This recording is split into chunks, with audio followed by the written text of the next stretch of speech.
Assalamualaikum warahmatullahi wabarakatuh. Innal hamdalillah nahmaduhu wa nasta'inuhu wa nastaghfiruh wa na'udzu billahi min syururi anfusina wa min sayyiati a'malina. May yahdihillahu fala mudhillalah wa may yudlil fala hadiyalah. Asyhadu an la ilaha illallah wa asyhadu anna Muhammadan abduhu wa rasuluh la nabiyya ba'dah.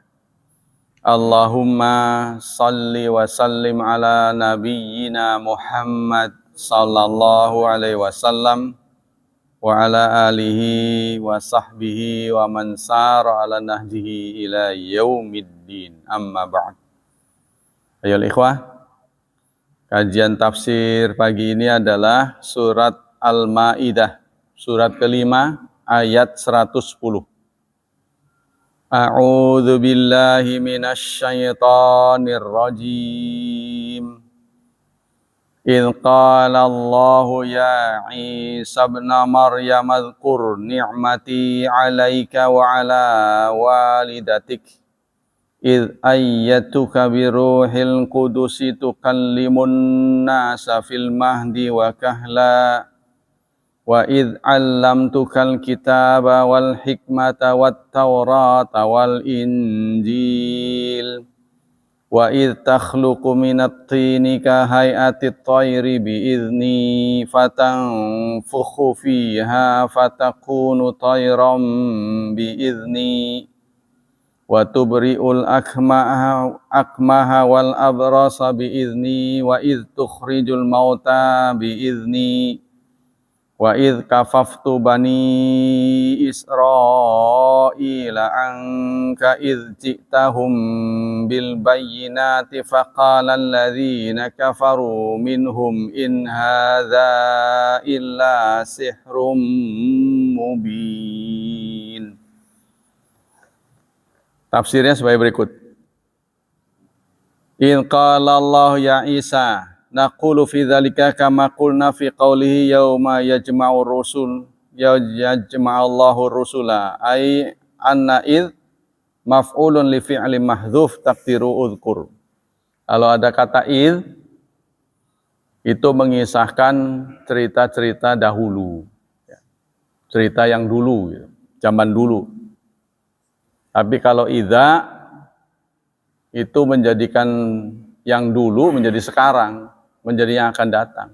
Ya, contohnya dalam surat 5 ayat 6 Allah berfirman, ya ayyuhalladzina amanu idza qumtum ilas salah faghsilu wujuhakum. Wahai orang-orang beriman, kalau mana asalnya ya, idza qumtum, jika kamu sudah berdiri untuk salat, maka basuhlah mukamu.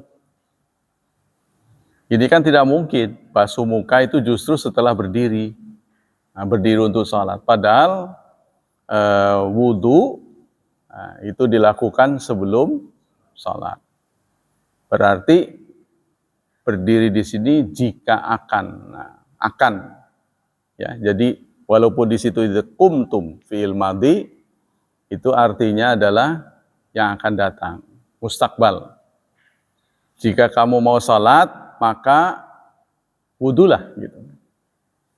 Nah, itu menggunakan kata idza. Tapi kalau dzalnya disukun ini merubah kejadian yang lalu, mengingatkan kejadian yang lalu. Walaupun di sini menggunakan fi'il madhi. Jazakallah. Ingatlah, maka selalu disebut begitu dalam tafsir, ingatlah, ya, kenanglah. Gitu. Ketika Allah berfirman kepada Nabi Isa, ya Isa ibnu Maryam, wahai Isa ibnu Maryam, udhkur, ya Isa ibnu Maryam, hadza nida wasaf. Ini adalah nida wasaf, anak atau putra Maryam. Maryam ini adalah satu nama perempuan yang cuma satu-satunya disebut dalam Al-Quran.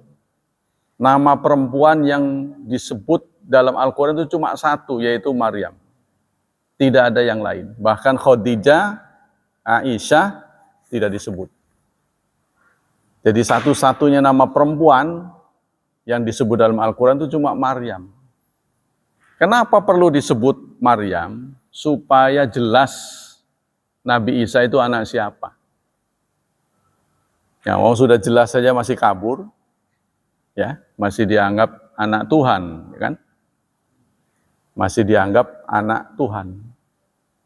Apalagi tidak dijelaskan. Jadi kalau disebut anak fulanah, anak seseorang, siapa seseorang itu? Nantinya nanya terus. Oh, ini jelas-jelas anak Tuhan kok, seseorang ini nggak jelas. Ya, sebut makanya Maryam. Ya, jadi dalam soal akidah, Islam ini sangat tegas, hitam putih. Nah, kalau tidak mau tauhid, ya musyrik. Nah, kita lanjutkan. Isa itu adalah munada. Nah, munada itu ada 5 ya, nida, bab nida kalau dalam jurumiyah. Tapi di sini kenapa Isa? Karena Isa belakangnya itu adalah alif. Alif apa ya? Isa. Nah, Isa ini tulisannya. Alif apa ya, Pak Mul? Alif itu namanya alif bengkok. Jadi alif itu ada 2, ada alif mamdudah, ada alif maksurah. Alif berdiri, itu namanya mamdudah. Nah, ini Isa kalau tidak ada titik 2 di belakang namanya alif maksurah namanya. Orang sini sebutnya dengan alif bengkok. Maka tidak dibaca u, tidak dibaca u. Biasanya kan dibaca u, ya. Ya rojulu, ya gulamu, ya zaidu. Nah, tapi di sini Isa a. Kenapa? Karena asalnya Isa u. Tapi karena ini alif maksurah biasanya untuk memperpanjang saja Isa, Musa, dan selanjutnya. Ibna Maryam, putra Maryam. Wa kullu alam yunada wa huwa ghairu mudhaf fa inna yubna 'ala dhamm. Setiap alami, setiap nama yang dipanggil tidak mudhaf maka harus mabni dhammah. Nah, contohnya ya Zaidu, ya Hamdanu. Nah, jadi u, nah itu mabni dhammah. Fayudammu ala dhamm ya. Fayubna ala dhamm. Kita lanjutkan. Uzkur nikmati alaik. Ingatlah nikmatku kepadamu. Wa ala walidatik, dan kepada ibumu. Walidatik ini maknanya yang menganakin, yang anakin perempuan. Kalau walid berarti ayah. Ya. Tapi secara khusus dipanggil abun. Nah, kalau perempuan ummun. Tapi kalau yang nganakin, nah, sebut yang nganakin, nah itu laki-laki namanya walid, perempuan namanya walidah. Ya, Rasulullah bersabda, "Idza mata ibnu Adam inqata amaluh." Apabila anak Adam wafat, maka terputus amalnya. Illa min salas, kecuali dari 3 posting. Sadaqatin jariyatin, sedekah jariyah, ilmin yuntafa' bih, ilmu yang bermanfaat, aw waladin, atau anak. Anak tidak disebut jenis kelaminnya. Anak. Waladin salihin, anak saleh, yad'u lahu, yang mendoakannya. Tidak disebut anak dengan jenis kelamin. Apa laki apa perempuan? Kalau laki-laki namanya ibnun. Kalau perempuan bintun. Kalau tidak menyebut kelamin, waladin. Berarti terserah anak itu laki-laki atau perempuan. Jika dia mendoakan orang tuanya, maka akan sampai. Ini yang meyakinkan berdasarkan dalil. Karena itu tolong saudara-saudara, ayah ibu kita doakanlah, jangan diwakilkan pada orang lain. Contohnya Anda mudik, ya, ngewakilin tetangga, gimana tuh? Suruh datang ke orang, maaf saya wakil. Kan nggak nyaman itu, ya kan? Orang tua menerima kita kan nggak nyaman, harus langsung, nggak bisa diwakili itu. Maka itu mudik tidak mungkin bisa dihapus, karena itu fitri, naluri, ya harus hadir dan sentuh. Nah itu kebahagiaan rumah tangga itu harus hadir dan sentuh, nggak bisa diwakili walaupun sudah ada medsos, ya kan? Nggak cukup dengan itu, kita udah nahan-nahan kurang lebih berapa tahun? 3 tahun. 3 tahun nahan-nahan, nggak tahan. Maka ini mudik yang super luar biasa. Karena mengisi semua titik. Tidak ada konsentrasi di suatu tempat. Semuanya penuh, membludak. Ya. Nah, kita lanjutkan.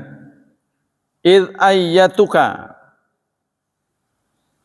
apa nikmat yang perlu diingat oleh Nabi Isa, ya ini kan kepada Nabi Isa, kepadamu dan kepada ibumu.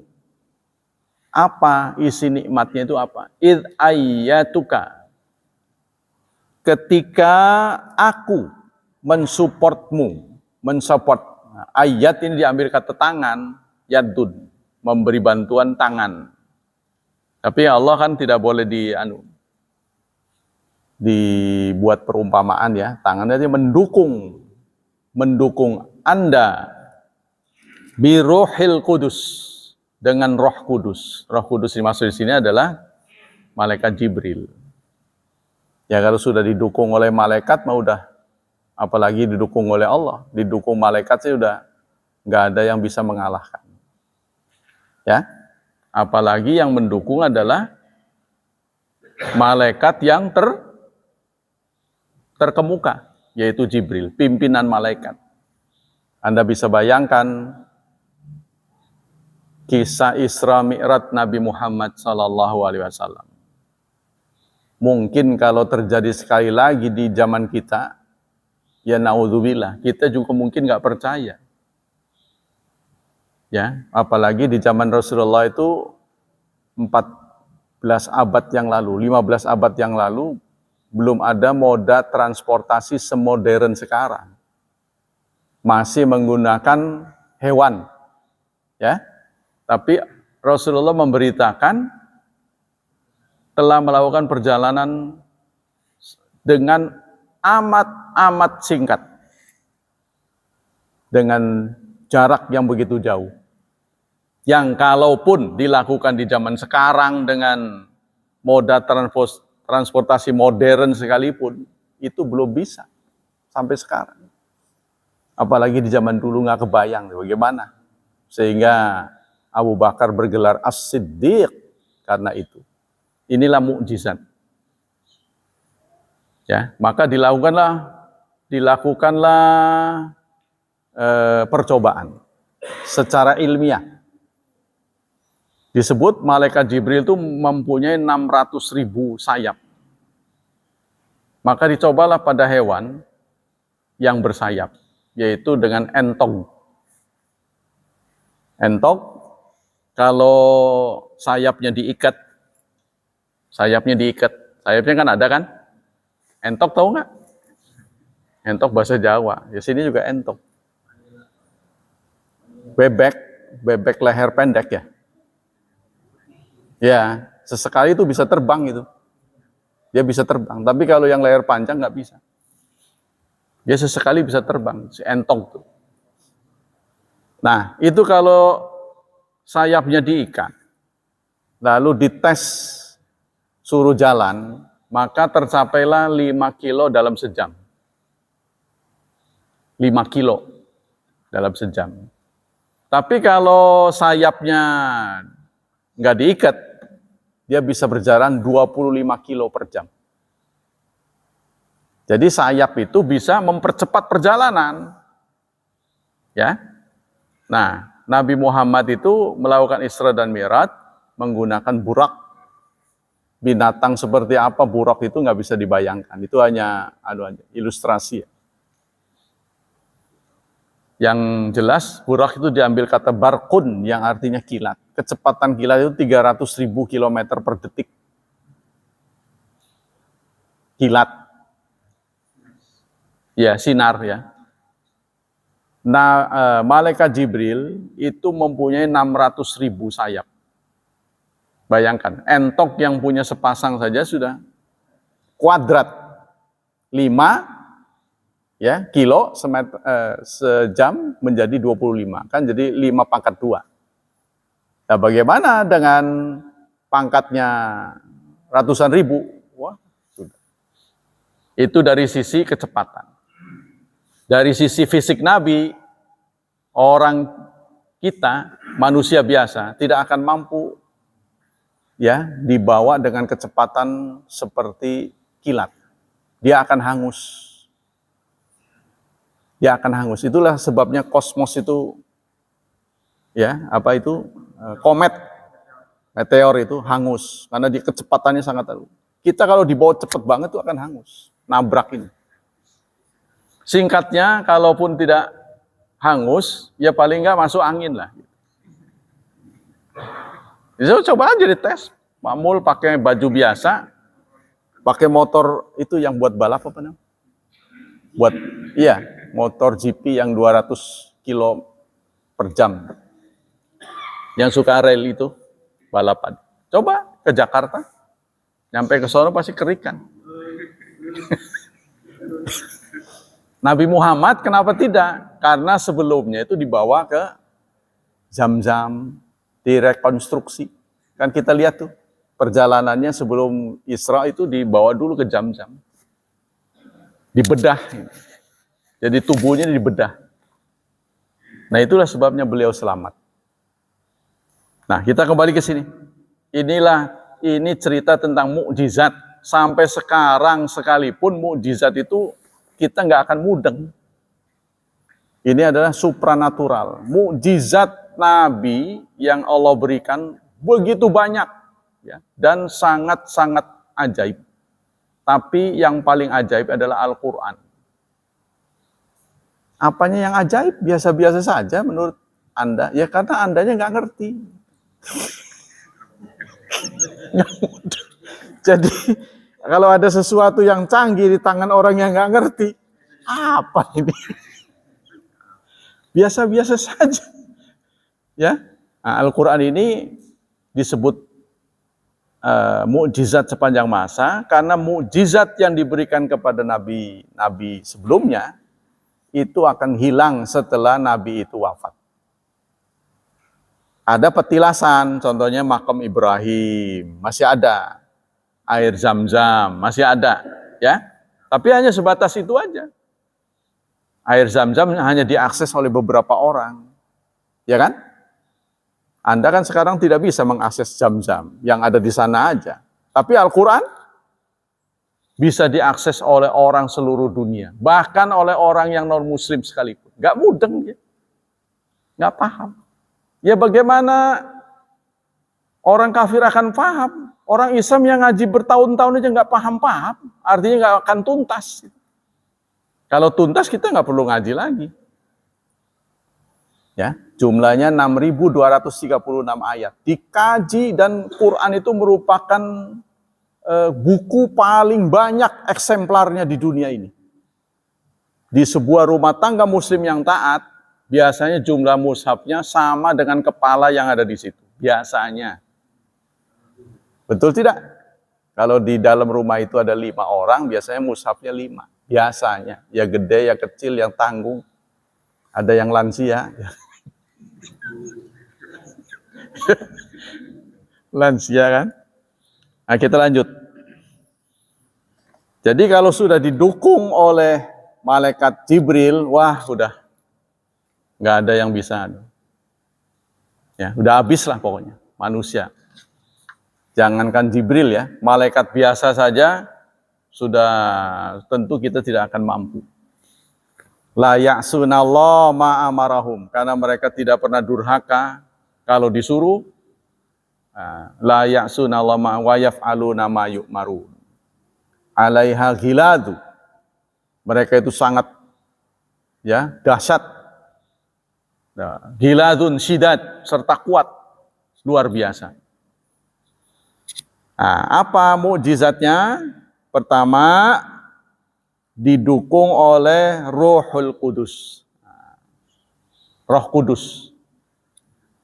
Tukallimun nasa fil mahdi wa kahla. Tukallimun nas. Kamu bicara. Bisa bicara dengan orang-orang waktu digendong. Buayan. Mahdi ini buayan. Masih dalam buayan. Wa kahlan. Dan dewasa. Letak mukjizatnya di mana? Bisa bicara waktu bayi, waktu gendongan, waktu ditimang-timang sudah bisa bicara. Yaitu biasanya bayi nggak bisa bicara. Nah, menurut Syekh Utsaimin, letak mukjizatnya di mana? Kata kahlannya itu. Kata kahlannya. Kamu bisa bicara dengan manusia di waktu bayi, waktu ditimang. Di waktu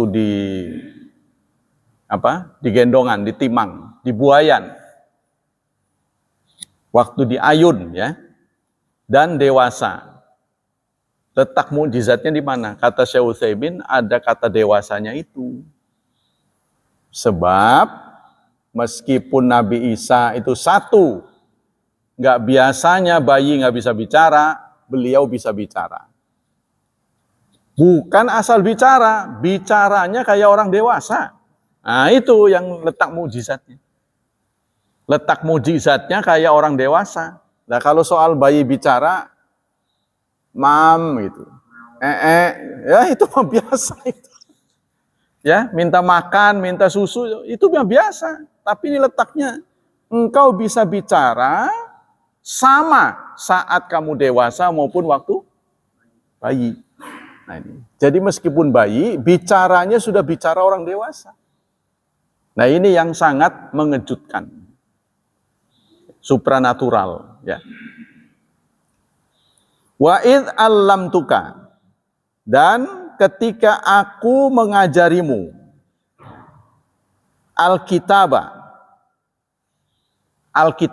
Alkitab di sini bukan merujuk pada kitab suci, sebab nanti Allah menjelaskan wat Taurat wal Injil, sudah jelas. Taurat dan Injil. Yang dimaksud kitab ini menulis, dia bisa menulis, padahal nggak ada gurunya. Kalau sekarang orang bisa tanpa guru itu kan kejadian yang langka, ya. Hanya beberapa orang yang bisa. Bisa tanpa guru. Nah, ini. Wa idh takhluqu, dan ketika kamu mencipta, membuat minatin dari tanah, kahayatit thairi, seperti burung, bentuk burung. Jadi membuat tanah dari bahannya dari tanah seperti burung. Fatanfukhu, biizni, dengan seizinku, fatanfukhu, lalu kamu tiup. Ini kepada Nabi Isa ya, kamunya ya. Fiha, ke burung itu, tairan, fayakunu tairan, maka dia menjadi burung. Jadi tairan ini ada yang membaca tairan, ada yang tairan.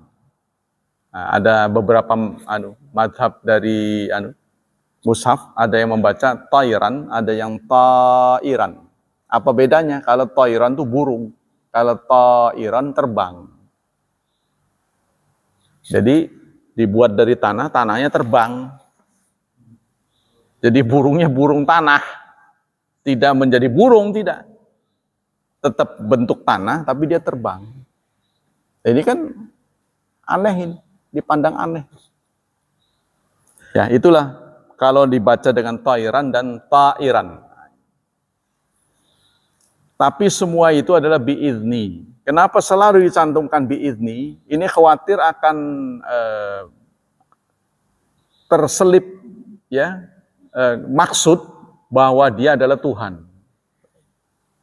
Wah, kalau begitu dia Tuhan, kok bisa membuat burung? Tapi makanya disebut biizni, dengan seizinku. Wa tubri'u, dan kamu menyembuhkan. Al-akmah, orang yang akmah. Akmah ini buta sejak lahir. Ya. Ditafsirkan akmah ini ada yang berbentuk tidak ada kelopaknya. Orang yang lahir tanpa kelopak. Jadi matanya nggak ada. Bahkan wadahnya pun nggak ada. Apa itu? Polos itu. Ya, ada juga yang ada kelopaknya tapi tidak bisa lihat. Ya, berbagai jenis kan lah. Cacat mata sejak lahir. Itu bisa disembuhkan oleh Nabi Isa. Ya, kalau Nabi Isa itu buka praktek sekarang, wah. Kira-kira antriannya panjang ya. Inilah mukjizat yang nggak bisa dikuasai oleh manusia biasa. Wal abras, abras ini diterjemahkan dengan sopak. Ada yang mengartikan dengan lepra, penyakit lepra. Tahu lepra nggak? Penyakit kulit setidaknya. Ya. Satu-satunya rumah sakit lepra ada di Tangerang. Nah, Lady Di pernah berkunjung ke sana. Nah, tentang abros ini menjadi kebohongan publik yang dilakukan oleh orang-orang sebelah. Sebab dalam kitab mereka disebutkan sopak ini atau lepra ini adalah penyakit masuknya setan. Jadi orang yang kena lepra itu orang yang kesetanan, sehingga dianggap menular. Kemudian medis menemukan, temuan medis mengatakan bahwa sopak itu tidak menular. Jadi kebenaran mereka itu terbongkar, salah gitu, sok tahu. Gitu.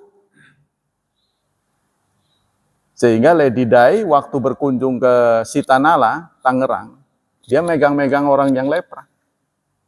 Padahal dia sendiri agamanya bukan muslim, bukan muslimah ya. Kita tidak sebut agama apa. Pokoknya kafir saja. Ini menjungkir balikan temuan mereka. Quran tidak bicara bahwa itu menular tidak menular. Ya, nah inilah kebenaran kitab suci kita. Jadi terbongkar. Di sana itu jelas kita tidak boleh bergaul dengan orang lepra karena itu orang kesetanan. Tapi bisa dibuktikan temuan modern ya, ternyata tidak apa-apa. Nah, kemudian apalagi kemampuan dari Nabi Isa yang diberikan oleh Allah, mukjizatnya, wa id tukhrijul mauta, dan ketika engkau mengeluarkan orang mati biizni, dengan seizinku. Wah, ini lebih luar biasa lagi. Orang yang sudah mati atau yang belum mati bisa disembuhkan oleh beliau. Ini bahkan sudah mati. Mengapa mukjizat Nabi Isa ini berkaitan dengan soal-soal kesehatan? Nah, karena semua mukjizat itu disesuaikan dengan zamannya. Nabi Musa diberi tongkat ajaib, ya, dengan memukulnya maka tali bisa berubah menjadi ular. Karena di zaman itu lagi ramai sihir, ilmu sihir. Nah, itu yang dibanggakan manusia pada waktu itu. Nabi Isa ini sedang ramai ilmu tentang kesehatan, sedang maju ilmu kesehatan. Nah, tidak ada ilmu kesehatan yang mampu menyembuhkan orang mati, menghidupkan orang mati, mana ada. Sehingga Rasulullah mengatakan, fatadawu fa inna likulli da'in dawa. Berobatlah kalau kamu sakit. Karena setiap penyakit Allah turunkan obatnya. Illal haram wal maut, kecuali penyakit penuaan. Penuaan dan kematian. Tidak ada obatnya. Saudara bisa membuat muka saudara menjadi kenceng, tapi ususnya kan tua, otaknya tua, kakinya tua, nggak bisa semuanya, ya bisa kita pakai apa gitu ya, disuntik, bisa jadi seger, kenceng lagi, tapi ya onderdilnya bagaimana?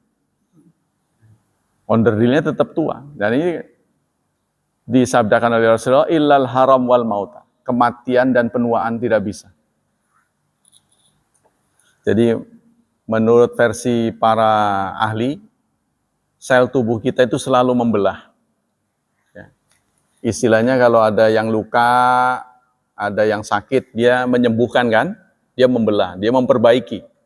Nah, satu saat nanti dia tidak bisa produksi lagi, habis spare part-nya. Nah, itulah kematian. Itu tidak bisa dihindari oleh semua orang. Maka Allah menyatakan kullu nafsin dha'iqatul maut. Setiap yang bernyawa akan menghadapi kematian. Tapi wa innama tuwaffauna, kematian itu bukan paripurna. Bukan akhir dari segalanya. Tetapi akhir segalanya adalah fa innama tuwaffauna ujurakum yaumal qiyamah. Sesungguhnya pahala yang paripurna adalah nanti di hari kiamat. Yang sempurna. Sehingga Allah juga menyatakan wa innal akhirata lahiyal hayawan. Sesungguhnya akhiratlah kehidupan yang paripurna. Di dunia ini tidak ada yang paripurna. Ya, tidak ada yang sempurna, tidak ada kebahagiaan hakiki. Karena itu kebahagiaan orang yang diberi bahagia dalam Al-Quran itu hanya disebut sekali, yaitu surat 11 ayat 108. Orang yang diberi kebahagiaan itu hanya disebut dalam sebuah ayat sekali saja dalam Al-Quran yang begitu banyak ayat. Karena apa? Memang kebahagiaan hakiki itu tidak ada di dunia. Apa kebahagiaan? Puncak kebahagiaan itu oleh para ahli disebutkan cuma 3. 1, makan enak. Ya? Terserah apa yang dimakan. Makannya, bawaannya enak aja. Mau yang murah, apalagi yang mahal. Ya. Bawaannya enak aja. Itu nikmat itu. Mungkin indikatornya keringetan. Ya kan? Keringetan. Makan keringetan.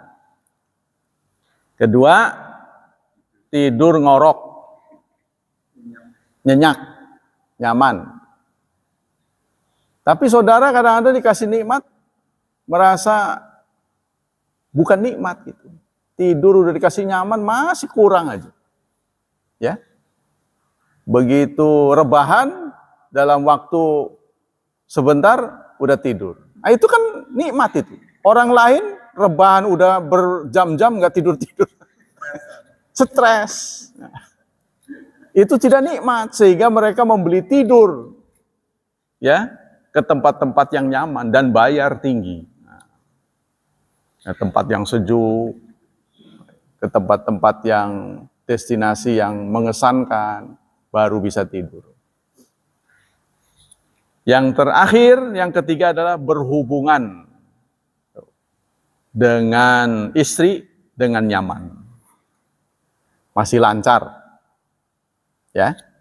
Itulah kenikmatan ujung dari kenikmatan dunia. Selebihnya tidak ada. Tapi semua itu kan tidak terus-menerus. Maka dalam surat tadi itu, surat 11 ayat 108, Allah menyatakan, wa ammal ladzina su'idu fa fil jannati hum khalidun ma damatis samawati wal ard illa ma syaa rabbuk atau an ghairu majdzuz. Ini merupakan pemberian orang yang bahagia.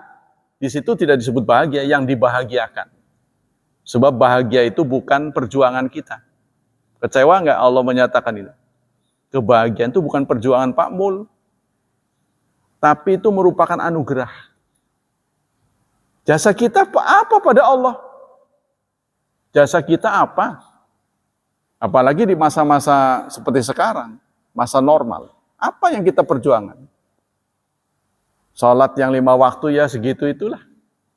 Sering terlambat, ngawur, kabur. Ya. Dan yang lain-lain. Kita banyak kekurangan. Tetapi oleh Allah diganjar dengan surga. Dan surga ini unlimited. Bedanya. Atau an ghairu majzuz. Tidak terbatas.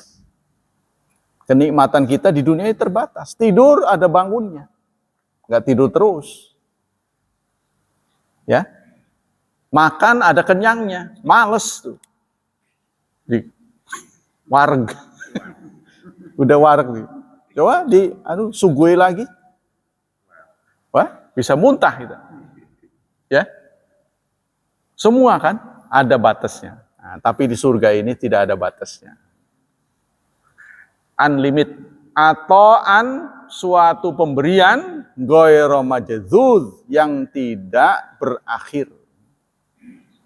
Tuh, inilah ya. Namanya bahagia. Sama falahum ajrun ghairu mamnun. Nah, ini yang Anda harus perhatikan surat At-Tin. Laqad khalaqnal insana fi ahsani taqwim. Sungguh kami telah menciptakan manusia. Manusia itu kan tidak terbatas pada yang mukmin saja, yang non mukmin juga manusia. Fi ahsani taqwim, dalam struktur yang terbaik. Tsumma radadnahu asfala safilin. Kemudian kami kembalikan ke struktur paling rendah. Dulu kita kanak-kanak. Nanti kalau di titik tertentu, Anda juga menjadi kanak-kanak. Saya juga menjadi kanak-kanak. Maka jangan ketuaan. Akhirnya kita ini akan malu, saudara. Bayangkan. Kadang-kadang bawa sendal, pulangnya nggak bawa.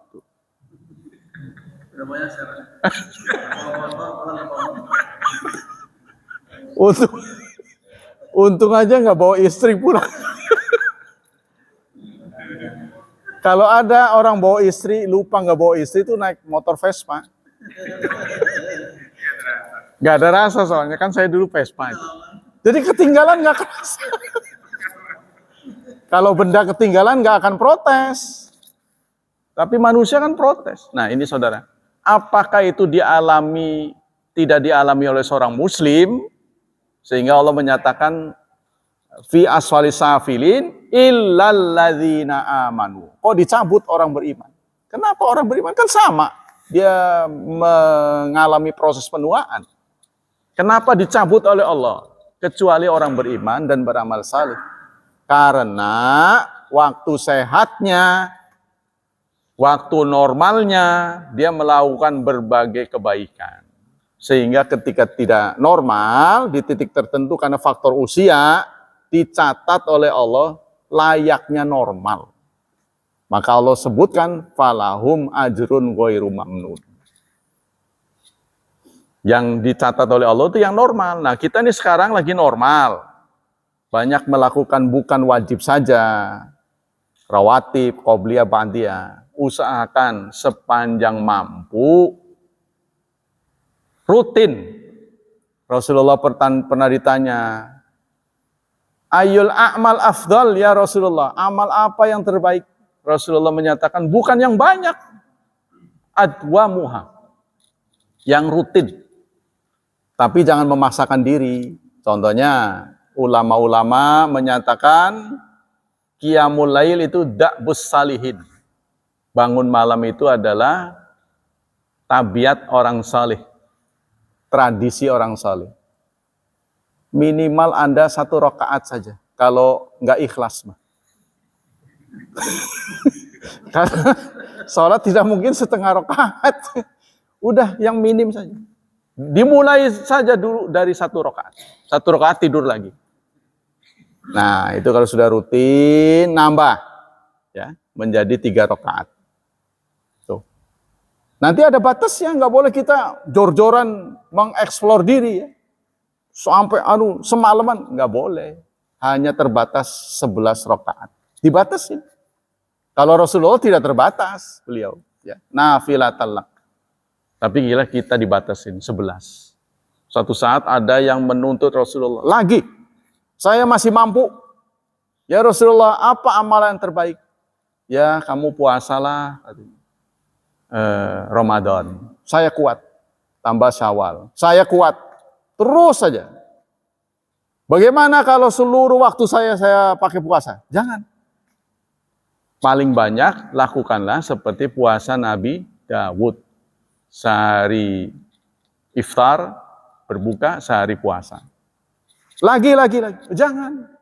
Kamu jangan menuntut terlalu banyak. Nanti tiba saatnya kamu akan menyesali bicara kita hari ini.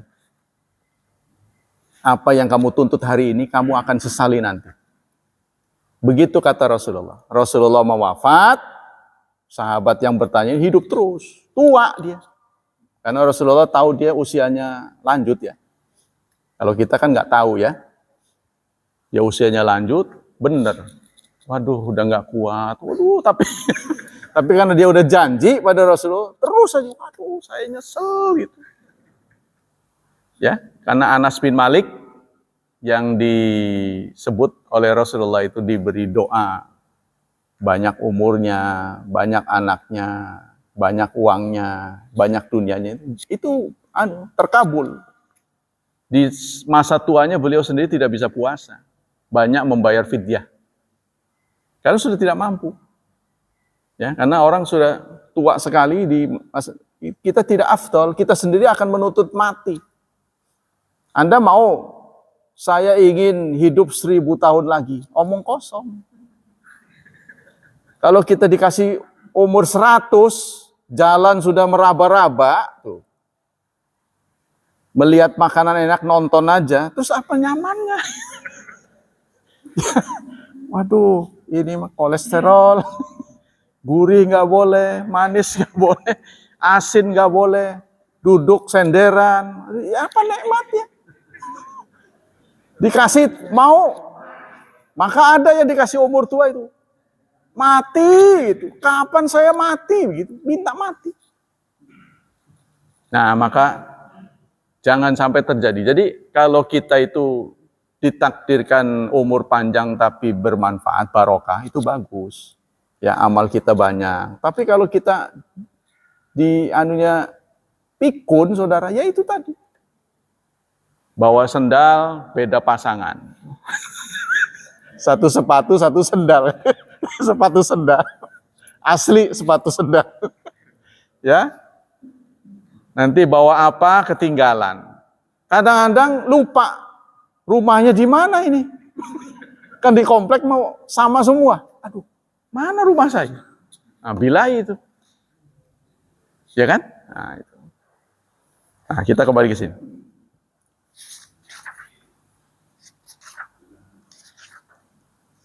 Kemudian wa idh ji'tahum, dan ketika engkau datang kepada mereka bil bayinat, dengan membawa keterangan-keterangan, kenyataan-kenyataan. Bayinat ini artinya bayin, kenyataan. Kenyataan itu bisa jadi mukjizat. Faqala alladzina kafaru, maka berkatalah orang-orang kafir minhum, dari mereka, in hadza. In jika nempel di fiil artinya jika.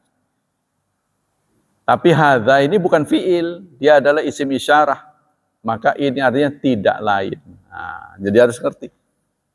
In kuntum sadiqin, jika kamu benar. Kuntum ini fiil, tapi hadza ini bukan fiil. Ya, jadi tidak lain ini kecuali, tidaklah ini melainkan sihir yang nyata. Jadi menghadapi manusia itu serba salah, ya. Kalau tidak diberi bukti, dia minta diberi bukti katanya sihir. Tuh kan? Serba salah jadi.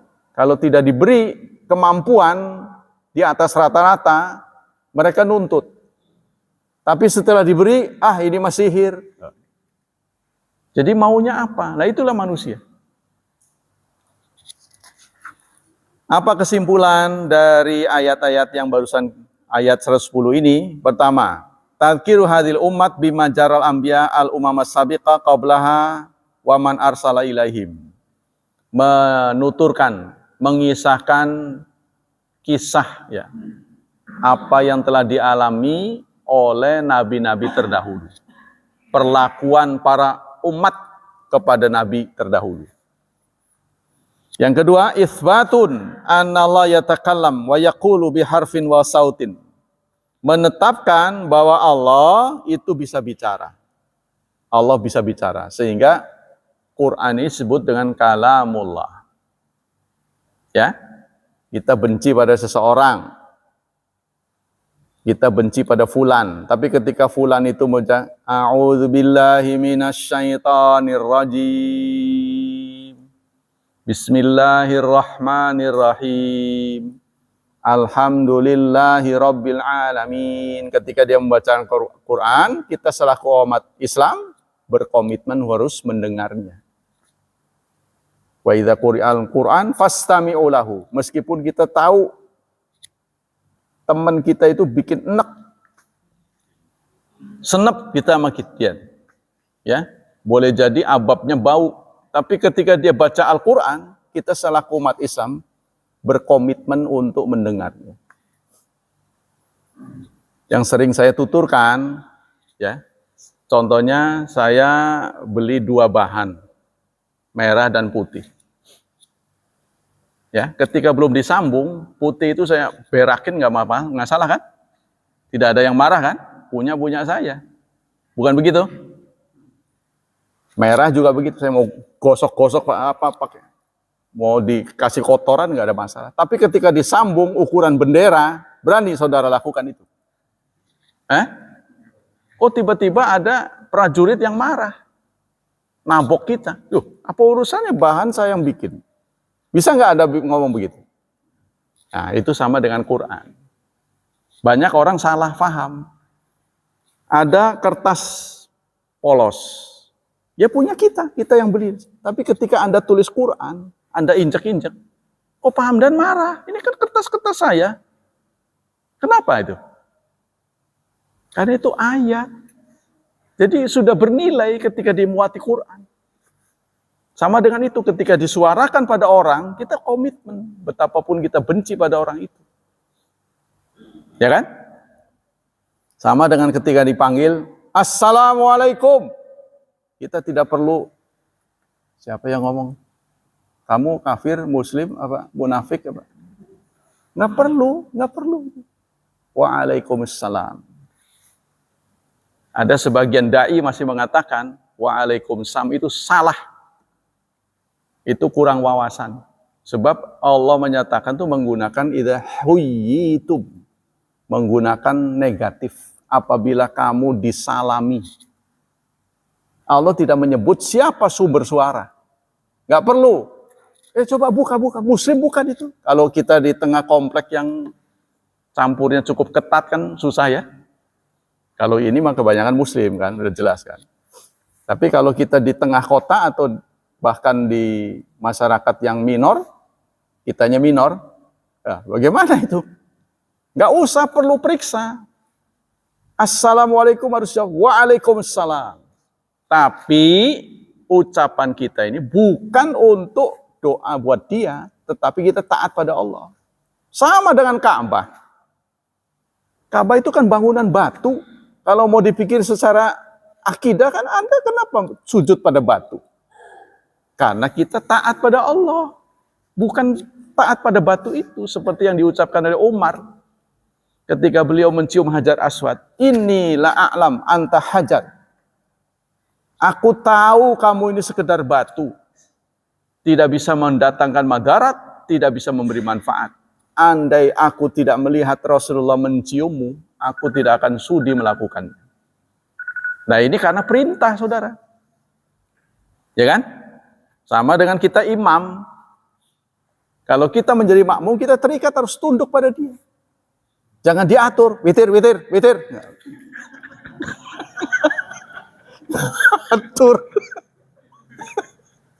Saya mau ketawa jadinya itu.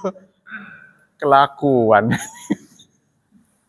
Ya kan, karena ada orang yang maksa gitu. Jadi memang udah apa ya, udah nggak tahan pengen buru-buru selesai gitu ya. Kenapa sih ibadah tidak dibuat santai? Turuti imam itu. Ya biarin aja dia mau pelan ikut pelan. Gitu. Ya kalau bawaannya pelan masih, sing gancang sih nggak bisa lah begitu. Soalnya, walad amin, itu baru walad. Karena bawaan orang kan nggak bisa disetting sama kita kan.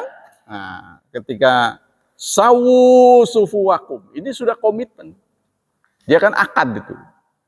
Si imam menghadap ke itu akad sebenarnya secara informal.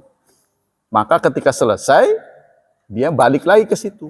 Upacara sudah selesai. Begitu maksudnya. Kalau tidak, saudara, akibatnya apa? Imam pulang, ikut pulang. Kenapa ngikut saya? Nah, katanya suruh ikut. Kan mengikuti imam. Ya, pulang ke rumah, ikut ke rumah dia. Nah, maka sudah selesai. Upacara sudah selesai. Nah, ya, astagfirullah. Itu secara simbolis sebenarnya. Cuma kita nggak paham. Nah, itu ya. Kemudian yang berapa ini? Ketiga. Jadi menetapkan Allah itu bicara. Wa yaqulu biharfin wa sautin, dan bicara menggunakan huruf dan suara. Nah, ini saudara, adanya perbedaan akidah. Akidah yang saya terima, yang biasa dipelajari di kitab akidah. Bagaimana wahyu itu ma bisautin wala harfin. Tidak dengan huruf, tidak dengan suara. Saya juga ngebayang ini susah banget, bener ini. Allah bicara tapi tanpa suara, tanpa huruf. Lah kepremen. Quran ini Quran kalamullah turun tanpa huruf, tanpa suara. Bagaimana Anda bisa membayangkan? Nah, bisa itu katanya dalam software. Seperti Anda menerima SMS, WA, ini di udara sebelum Anda buka tuh, kan masih di lock. Ya, kita off. Sudah ada belum? Teman kita ngirim tuh. Sudah ada. Nah, seperti itu katanya. Tapi ini nggak mudeng. Menurut manhaj salaf, Allah kuasa menurunkan wahyu itu dengan suara atau dengan huruf. Memang apa pedulimu? Kamu mau diatur apa mau ngatur? Kan gitu. Dan kita nggak bisa ngatur Allah. Jadi Allah bicara kepada Nabi Musa itu bagaimana? Kan wa yukallimun nas taklima ya. Wa kallamallahu Musa taklima. Allah betul-betul bicara kepada Nabi Musa. Nah, beberapa ahli salaf mengatakan beda di sini ya. Tidak menggunakan suara, tidak menggunakan huruf. Bagaimana nggak mudeng gitu. Nah, tapi teknologi modern bisa itu bicara dalam bentukan gelombang. Tapi ya orang sekarang nggak ngerti. Jadi yang jelas, apakah Allah menurunkan dengan suara maupun dengan huruf, kamu jangan ikut ngatur. Gitu ya? Ya kalau Allah menurunkan dengan huruf, kenapa gitu? Kalau dengan suara, kenapa? Nah, cuma kan sulitnya begini, saudara. Jangan saudara mengira, contohnya meskipun Allah menurunkan wahyu kepada Nabi Musa, Musa ada di tengah-tengah kita, contohnya. Lalu kita mendengar seperti orang memberi pengumuman. Bukan begitu. Walaupun Rasulullah ada di tengah-tengah kita, ketika turun wahyu, hanya beliau saja yang tahu.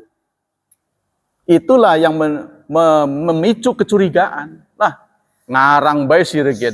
Kan begitu kan? Iya contoh bae. Pamul mengatakan baru turun wahyu. Bisa bae siregen. Bisa begitu karena saya nggak dengar. Iya, makanya ada permintaan arinallah jahrah. Coba perlihatkan kalau memang menurunkan wahyu, kami pengen tahu. Nah, begitu ada permintaan-permintaan begitu.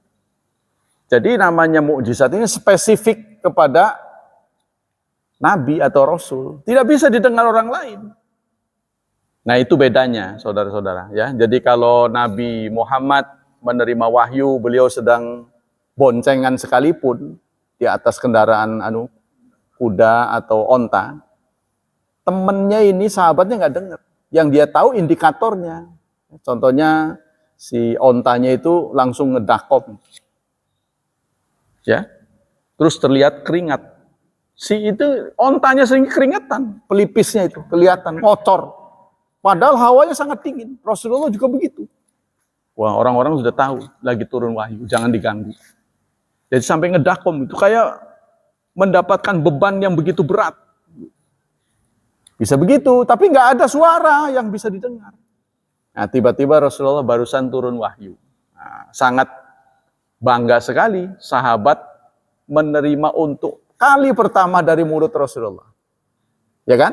Oh, dia gembira sampaikan pada, wah saya barusan dapat dari. Kan gitu. Itu salah satu cara wahyu turun. Nah, itulah saudara tafsir dari ayat ini. Jadi mukjizat ini pernah sampai kepada Nabi Isa, disesuaikan dengan zamannya.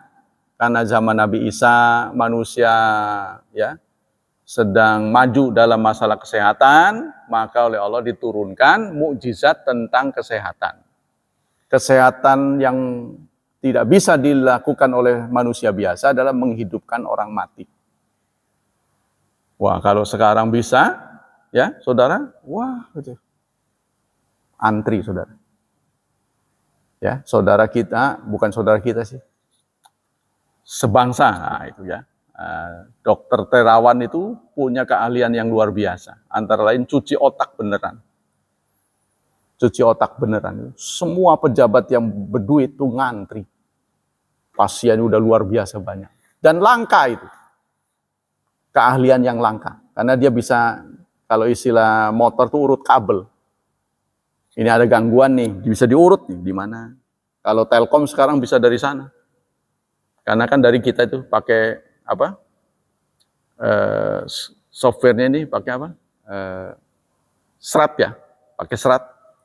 Nah, jadi bisa dideteksi dari sana. Bisa begitu tuh, ada warnanya. Kalau dulu kan ini dari sini. Waduh, bukan di sini, jangan-jangan di sana. Oh, panjang. Kalau sekarang bisa diurut. Nah itu. Ya. Kemajuan teknologi sekarang. Wallahu a'lam bishawab. Kita lanjutkan fatwa dari Syekh Utsaimin. Bismillahirrahmanirrahim. Masih di seputar zakat. Wah, ini saya apa mau tak lewatin, tapi ini banyak benar ini. Ya, kita lanjutkan aja. Fatwa ke 3648. Yaqulu Sa'il Abu Umar. Abu Umar, seorang penanya bertanya, Istaratu akaran bikimati mi'ati wasittina alfi janih.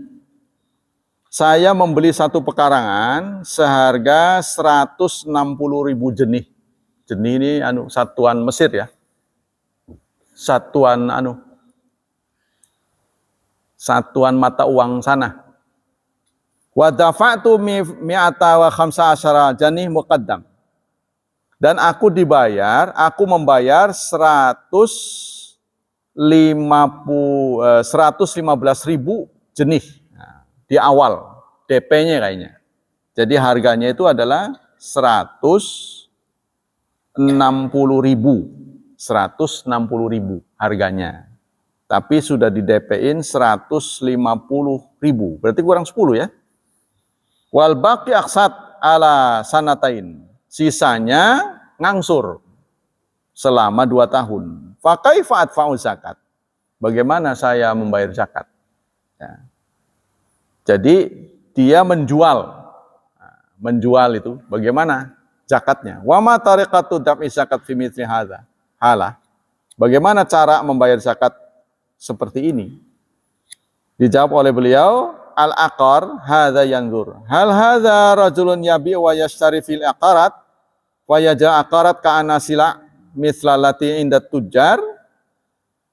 Ini perlu diperhatikan dulu, apakah pekarangan, artinya tanah ya, kapling tanah yang dijual oleh beliau ini merupakan objek jual beli.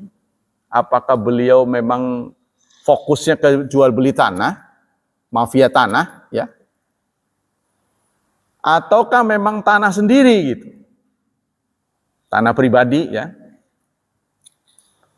Nah, Fahadha yajibu alaihi yuzaki akar li'anna urud tijarah. Kalau dia memang jual beli tanah, artinya memang suka jual beli tanah ya, maka itu termasuk barang dagangan.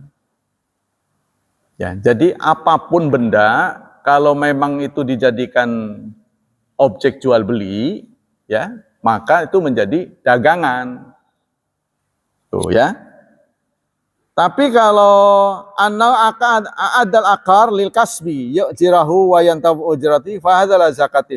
Tapi kalau dia punya tanah, tanahnya punya pribadi, sekedar dikontrakin atau disewakan, baik buat pertanian, kalau ada bangunan berarti dipakai bangunannya. Nah, itu ya tidak ada zakat.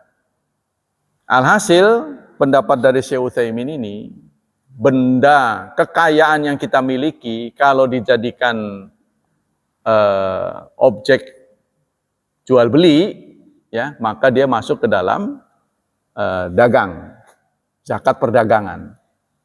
Tapi kalau harta yang kita miliki untuk dipakai sendiri ya, cuma lagi nggak dipakai aja, saya punya rumah 2, satu saya pakai, satu pikir-pikir kosong ya tak kontrakin. Nah, yang begini ini tidak berzakat. Jadi benda apapun yang kita miliki sepanjang bukan emas dan perak serta uang tunai yang sudah sampai nisabnya, ini tidak perlu dizakati. Nah, tetapi milik perhiasan ini menjadi perselisihan. Kalau menurut beliau tetap harus dizakati sepanjang memenuhi nisab, yaitu 85 gram emas dan sudah berumur 1 tahun. Sudah kita miliki selama 1 tahun tidak berkurang. Ya, dalilnya adalah Rasulullah pernah menegur Fatimah saat beliau pakai gelang. Ya, ditegur, ini sudah dizakati belum? Menunjuk kepada gelang yang dimiliki oleh Fatimah.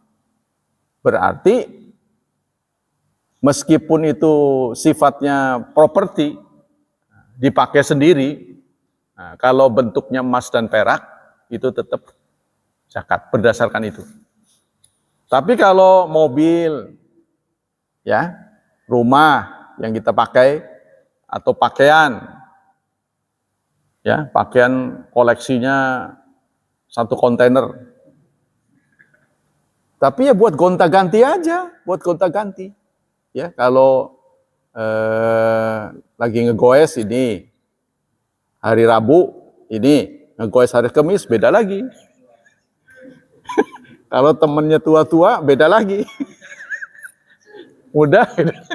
Jadi koleksinya. Nah, koleksi ini hanya sekedar koleksi, bukan untuk dijual belikan, maka itu tidak kena zakat. Tapi kalau dalam bahasan kitab, dalam bahasan ayat, tetap dihisab. Ya, memang tidak zakat, tapi nanti dihisab. Ini sampean punya baju dari mana? Kan koleksinya makin banyak, makin lama. Benar nggak? Ya. Ya, contohnya Pak Hilman nanti, insya Allah kalau berangkat haji, bawaannya banyak. Kopernya 10. Contohnya. Kan ditanya, kan makin lama orang-orang mau udah nyampe ke sono. Sama dengan begitulah, kurang lebih ilustrasinya. Tapi bawaannya nggak ada, ya udahlah. Begitu. Nah, benda yang kita miliki yang tidak akan dihisab, tidak akan dizakat adalah buku dan ilmu. Ilmu sebanyak apapun tidak akan dihisab. Begitu juga buku. Asal jangan toko buku ya, jadi hanya koleksi saja. Jadi tidak akan dihisab sebanyak apapun. Tapi harta, meskipun tidak kena zakat, ini akan menghambat waktu kita nanti ketika diperiksa. Ya maklumlah kita nanti diperiksa dari mana, kamu dapat harta ini dari mana, halalkah atau tidak.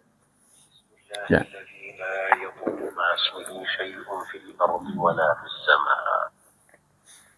Makanya itu ada beberapa perilaku sahabat yang membatasi kekayaan.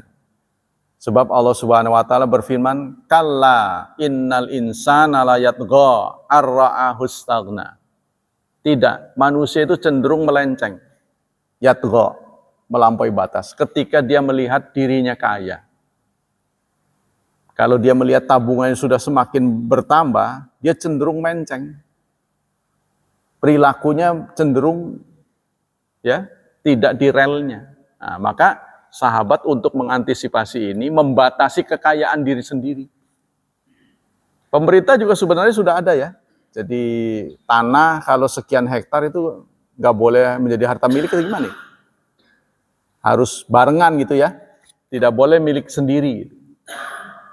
Nggak tahu berapa hektar dah, ada batasnya. Jadi pribadi itu hanya boleh sekian hektar. Ada batasnya. Nah, kalau lebih dari itu, pajaknya meningkat lagi. Nah, para sahabat ini ada yang membatasi 40 kambing. Satu saat ada tamu, terdengar kambingnya melahirkan. Wah, gitu ya. Lalu dia suruh anak buahnya menyembelih. Dikira oleh tamu ini, waduh, bangga saya. Saya datang kok disembelihin. Kata pemilik rumahnya, jangan GR. Saya motong ini bukan karena kedatanganmu, tapi karena kambing saya ngelahirin. Jadi saya membatasi kekayaan. Setiap sekian, ya tambah satu, keluar satu. Nah, kita juga bisa mengambil teladan dari para sahabat. Ya, kita batasi contohnya kepemilikan kita, isi rumah kita. Kalau masuk satu, keluar satu. Ya nggak tahu disedekahin apa. Pokoknya keluar satu. Ini harus saudara. Kalau tidak, nanti antara manusia dan barang, banyak barang. Rumah saudara nggak nambah-nambah, kecuali ke atas. Nah itulah ya fatwa dari Syekh Utsaimin bahwa benda apapun asal tidak diperjualbelikan, dimanfaatkan untuk pribadi, tidak berzakat, kecuali dalam bentuk emas, perak, dan uang tunai. Sekian. Ada yang bertanya sampai di sini? Cukup ya? Mudah-mudahan Allah SWT memberi pahala berlipat ganda untuk majelis kita. Semoga Allah SWT menjaga dan melindungi kita dari wabah dan fitnah. Semoga Allah mencerahkan masa depan putra-putri kita, menjaga mereka, membentuk mereka menjadi generasi yang salihin dan salihat. Subhanakallah wa bihamdik, asyhadu an la ilaha illa anta astaghfiruka wa atubu ilaik. Wassalamualaikum warahmatullahi wabarakatuh.